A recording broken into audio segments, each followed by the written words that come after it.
আমার যুবক কিশোর যুবতী কিশোরী ভাই বোনদের বলবো, সমাজ তোমাদের পক্ষে নয়, ঈমান চুরির পক্ষে।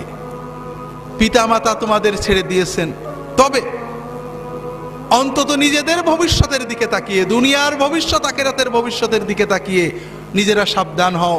দুনিয়াতে অপরাধ হবে, পাপ হবে, অন্যায় ভুল হবে, তবে দুটো বিষয় খুব ভালো করে মনে রাখো। নামাজটা কখনো ছেড়ো না।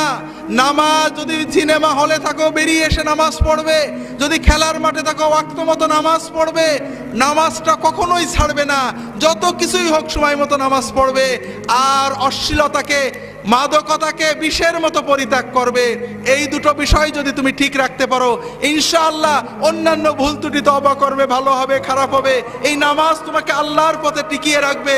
এবং ইনশাআল্লাহ তোমার বয়স যখন 50 হবে, তুমি নিজে অনুভব করবে এই দুনিয়ার জমিনে